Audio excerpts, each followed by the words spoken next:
আপনার ফেসবুক প্রোফাইলে হাজার হাজার ফ্রেন্ড কোনো কিছু পোস্ট করলে তারা পোস্টে লাইক, কমেন্ট এবং শেয়ার করে না। আপনি যখন ভিডিও আপলোড করেন সেই ভিডিও তারা দেখে না।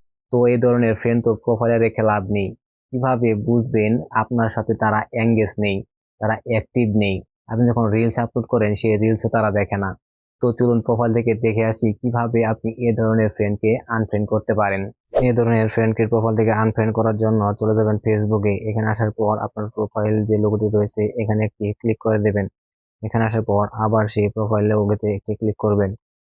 এরপর আপনি চলে যাবেন অ্যাবাউট যে অপশনটি রয়েছে এখানে। এখানে আসার পর নিচে একটু স্ক্রল করলে দেখতে পারবেন সি অল ফ্রেন্ডস নামে একটি অপশন, তো এখানে একটি ক্লিক করে দেবেন।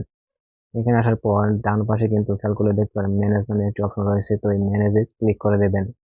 এখানে আসার পর উপরে যে অপশনটি রয়েছে ক্যাটাগরিজ এর নিচে যে অপশনটি রয়েছে ইন্টারেক্টেড উইথ, এই লিস্টে যারা রয়েছে তারা কিন্তু আপনার ভিডিওতে আপনি যখন রিলস আপলোড করেন সেই রিলসে বা ভিডিওতে লাইক, কমেন্ট এবং শেয়ার করে না। তারা আপনার সাথে এনগেজ নেই বা আপনাকে কোনো মেসেজও দেয় না বা তাদের সাথে আপনার কোনো এনগেজ নেই। তো আমি এই ধরনের ফ্রেন্ডকে আনফ্রেন্ড করব। তো এখানে ডান দিকে এরো বাটনে একটি ক্লিক করে দিচ্ছি। এখানে যে ফ্রেন্ড গুলো দেখতে পাচ্ছেন দেখেন 248টা আমার রয়েছে। আপনার ক্ষেত্রে আপনার ভিন্নতা হতে পারে, আরে বা ভিন্নতা হবে। তো সেক্ষেত্রে আপনি এখান থেকে দেখে দেখে আপনি আনফ্রেন্ড করবেন। তো আনফ্রেন্ডে যখন ক্লিক করবেন দেখেন যে আনফ্রেন্ড। তো এভাবে একটি একটি করে আপনি আপনার ফ্রেন্ড গুলোকে আনফ্রেন্ড করতে পারবেন। আই হোপ ভিডিওটি আপনাদের ভালো লেগেছে। এই ভিডিও যদি ভালো লেগে থাকে তাহলে ভিডিওটি লাইক, কমেন্ট এবং শেয়ার করে সবাইকে দেখার সুযোগ করে দেবেন।